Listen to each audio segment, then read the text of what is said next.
Life Management Science Labs would like to acknowledge that we live and produce this podcast on the traditional lands of the Wurundjeri people. We'd also like to acknowledge the traditional owners of the lands of our listeners and our international colleagues. We'd like to pay our respects to their elders past, present, and emerging.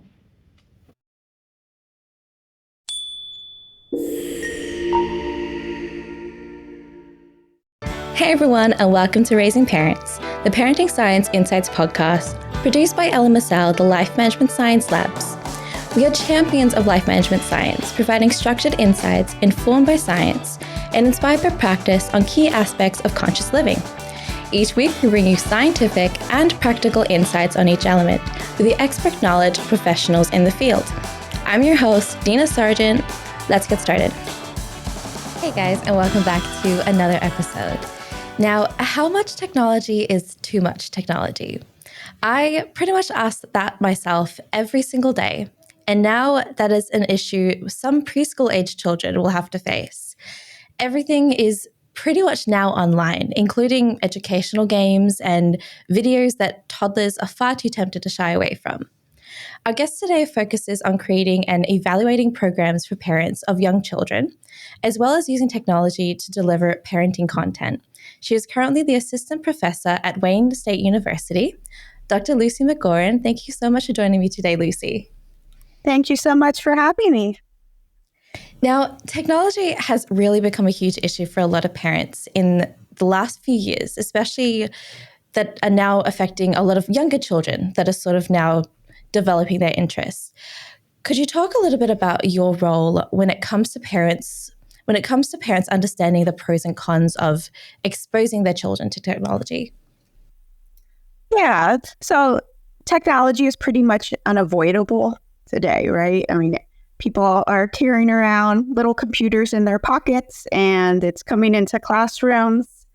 And there's a lot of bad opinions about technology with children, some of which the research supports and some of which the research doesn't support.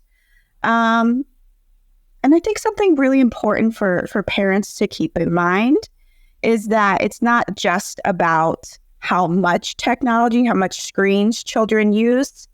Things like content matter, things like parent being involved. So we can't really label technology with young children as either good or bad. There's a lot of variation within there. Mm-hmm. So what is the most common frustration that a lot of parents are sort of dealing with when it comes to their fear of children using too much technology? What I've heard a lot of parents say, and when I was developing the parenting program that I created, is that it's really hard to get children to stop when it's time to stop. So if they get to watch one or two shows, when it's time to turn off the TV, it can be a big fight, a big tantrum. I'm getting them to put down the tablet when dinner is on the table.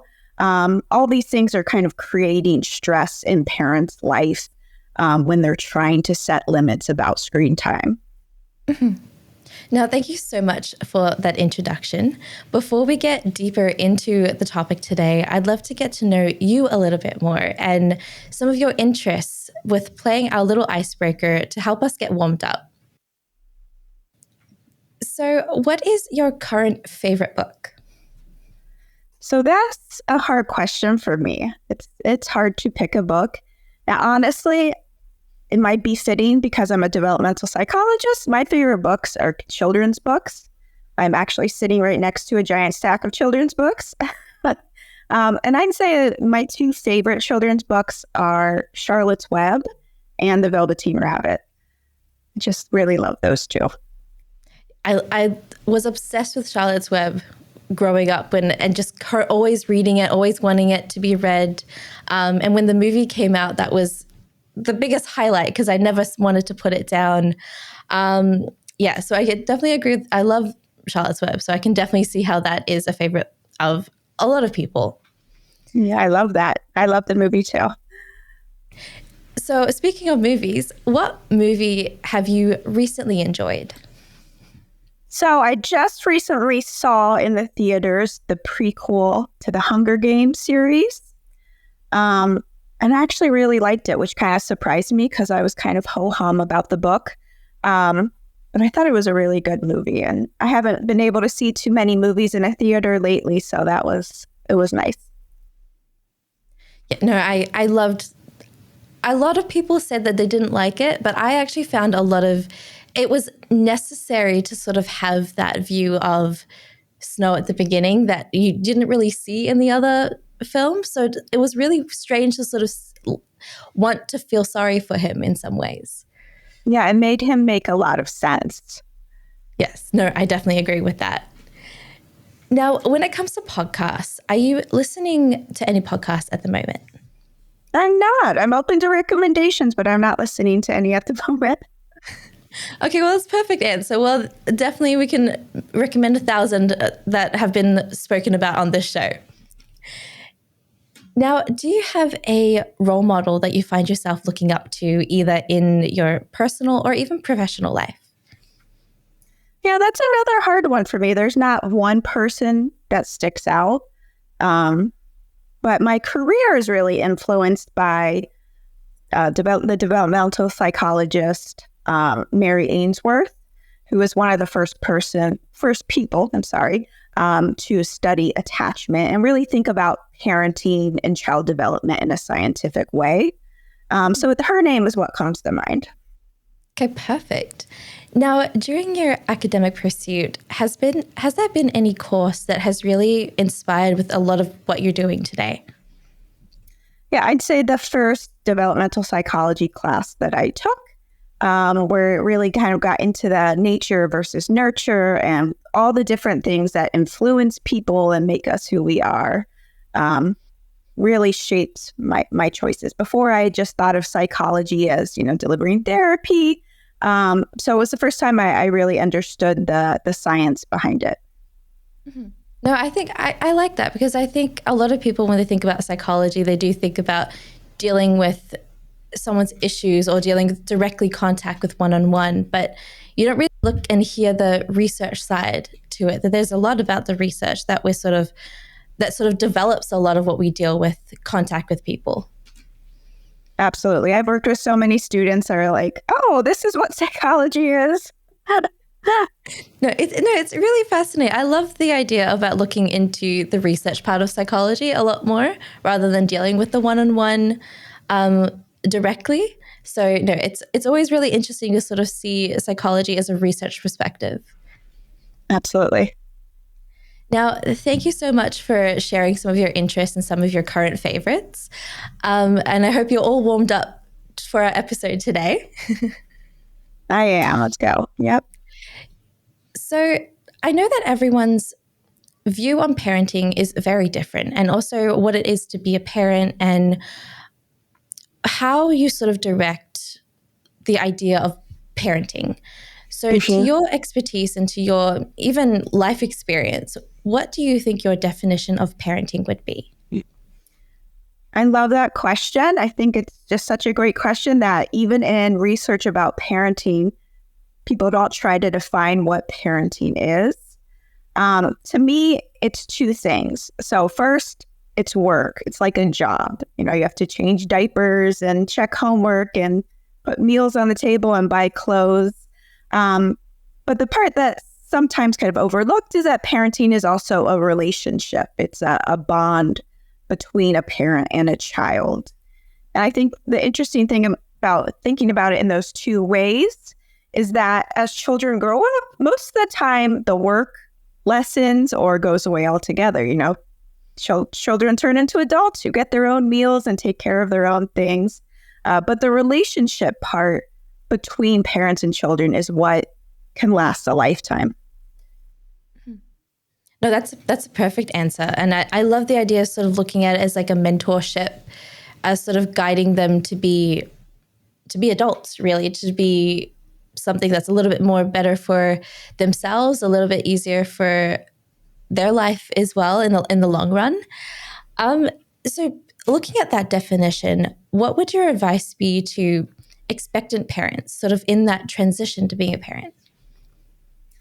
Yeah, and I would recommend that expectant parents take some time and do some reading about parenting, talk to people they know that have become parents, get a lot of different perspectives. But I also think it's equally important that they keep an open mind, that they don't have really rigid views on how they're going to raise their child or what they're going to do in different situations, because it's just so true that every baby is different, every child is different. And when you're becoming a parent, you really have no idea what you're getting yourself into. You don't know what challenges you're going to face. So being flexible in your thinking about being a parent is really important. Looking into a lot of what we're talking about today, I know when we talk about younger children, there's going to be specific age groups that we're going to be, they're sort of doing development a little bit differently. Are there certain age groups that we're going to be looking into today that sort of have a huge impact when it comes to technology? Or is it sort of just rounded out? They're very similar in terms of how they sort of understand and build their understanding for technology use? I think young children right now are at a bit of an advantage. They're growing up with technology, and technology all around them, and lots of different kinds of technology. Smartphones, tablets, TVs, laptops. So they're what people call native users. They don't have to learn later on in life how to use technology. They've grown up using it, and it's kind of second nature. Whereas people like myself, there was a big learning curve in figuring out how to use different things. Yes, no, same here. I think I'm just figuring out the differences between Android and Apple, which is totally new because I grew up in an Android household, and then becoming an Apple user is a totally different story, sort of understanding the use. And I did not know that there was a difference until recently as well. But kids, they grow up sort of really knowing the terminology a whole lot quicker than a lot of us. And how does that sort of provide us with a little bit of a disadvantage when it comes to keeping up with the latest trends or keeping up with the latest things that kids are learning? Yeah, that's an interesting question. We, as parents, we have to put a lot of work into it. I know with my own daughter who has a smartphone now, she knows of all different apps that I'm like, I don't know what any of those are. I think we're at a huge disadvantage because growing up with technology, they just learn everything quicker. Mm-hmm. No, that's very true. So given the screen-based activities, especially when it comes to games and videos that play, what are the potential implications of excessive screen time on either their cognitive, social, and emotional development? There's a good bit of emerging research about that. But I will say research has kind of lagged behind in thinking of what is screen time, because historically we thought of it as, watching TV. So there's a lot of research about watching TV, but the kind of broader screens, smartphones, tablets, all those things, there's less research about that. But we do know that when screen time is excessive for young children, it can have big impacts on their language development, on their development of the ability to pay attention. I just read a paper about excessive screen time and sensory processing development. So while we're still trying to catch up in the research world to the technology world, there's some clear takeaways about excessive screen use. And I want to be clear that that doesn't mean that any screen use is harmful, but it just tells us about excessive screen use. Mm-hmm.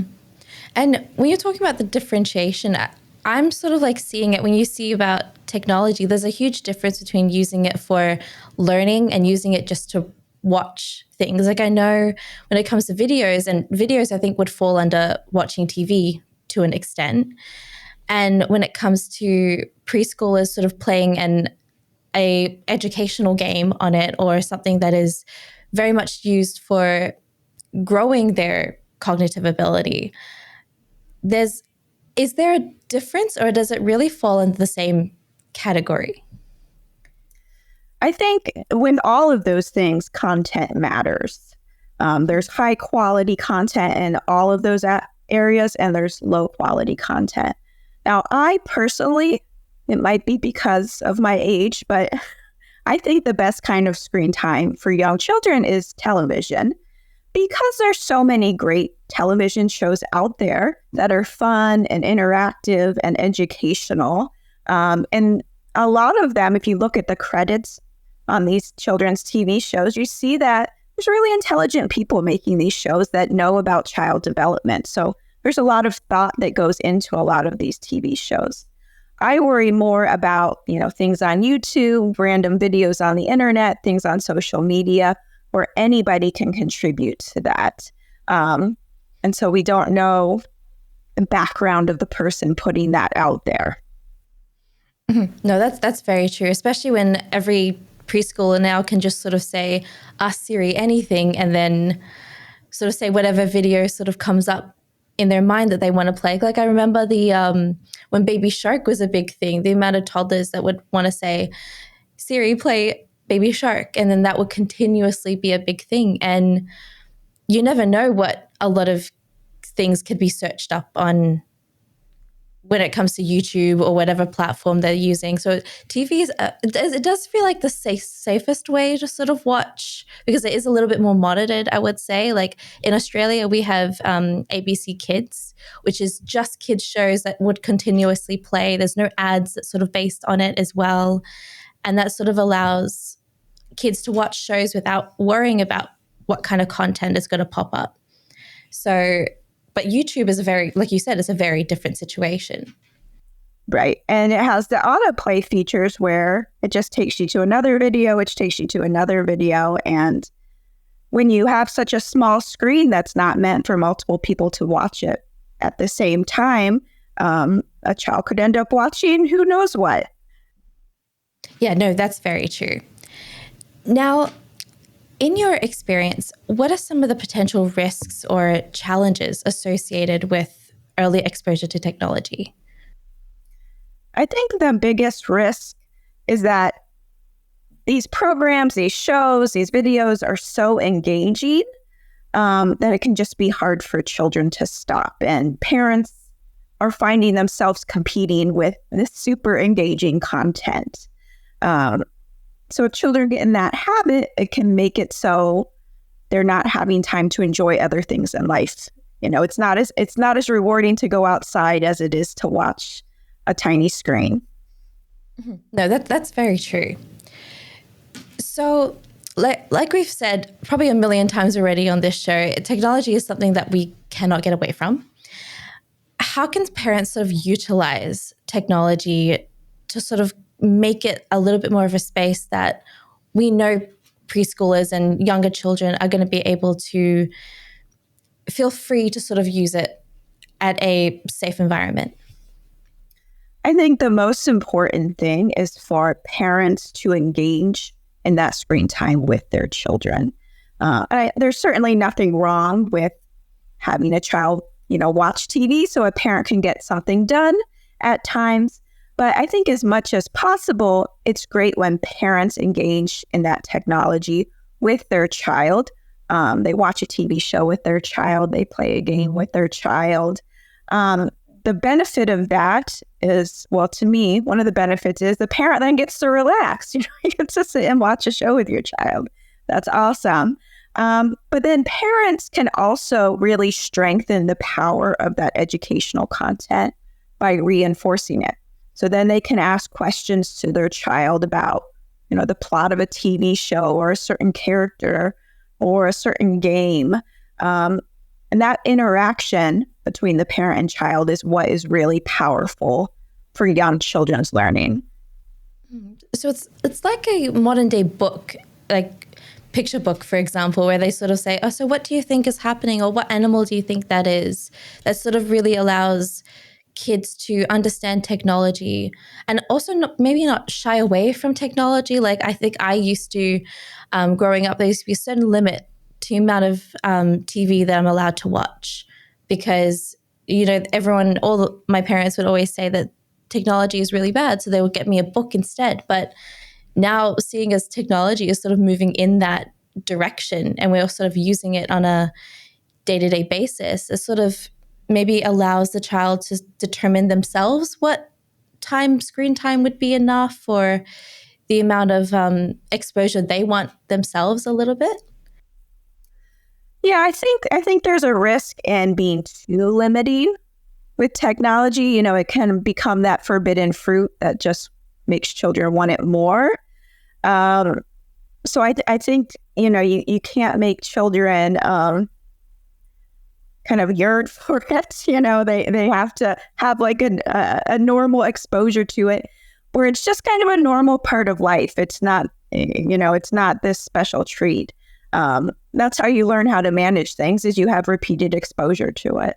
All right. So I did want to talk about I think we were talking about a little bit earlier, and I'm pretty sure we're probably repeating ourselves when it comes to technology, and finding that balance between playing with real objects and playing with having their digital literacy sort of enhanced.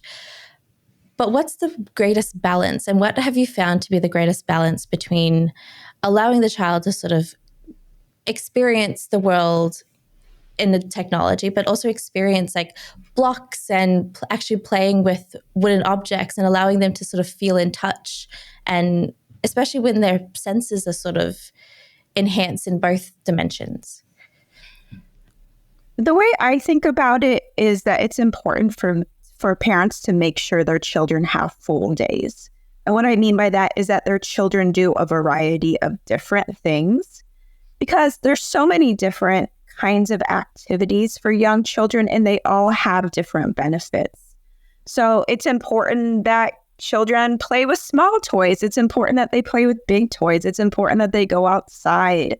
It's important that they can play alone. It's important that they learn how to play with a friend. It's important that they play with their parent. It's important that they read books.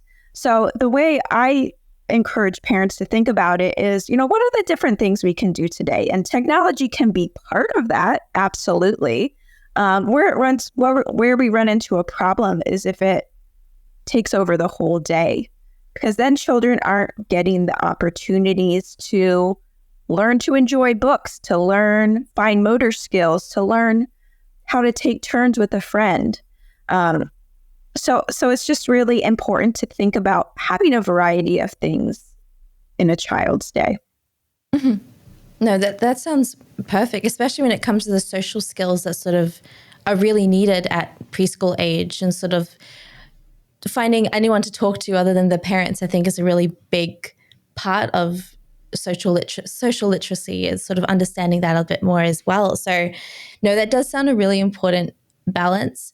And from my understanding, it's sort of not forcing it, I think, is a big part of it as well. Sort of how important should it be for a parent's involvement when it comes to children outside of sort of just sitting in front of the TV? How important is it for a parent to be involved in sort of pushing the other aspects of things to do throughout the day? I think parents have to be really involved at that age. As kids get older, they of course can make more choices about their time. But again, going back to the idea that parents are kind of rivaling this really engaging technology, all these programs that are super engaging.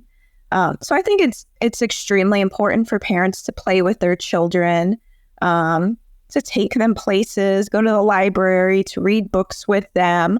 All of those things create bonding moments and help set up daily routines that are really important for young children to be successful. Mm-hmm. So can you share some examples of interactive programs or apps that may be available for children that sort of build along their digital literacy? So one of the programs that comes to mind is a program called Lexia, which is a reading program for preschool to middle school. And it really makes learning how to read fun. What I really like about it is that it grows with the child. I mean, it gets harder and more challenging as they need it, and they go through different levels that have different themes. The interactive piece is, of course, extremely important so that it's not just passively viewing information. So that's one of the programs I really like. No, that sounds a really, it's easy accessible for a lot of parents, as I'm understanding. Here it is accessible through our school system. I can't say for sure if it's accessible everywhere, but there's lots of similar things. I think what parents should look for is, number one, that their child enjoys it, and that it has that interactive kind of back and forth feature to it, because there is research that shows that that's really important.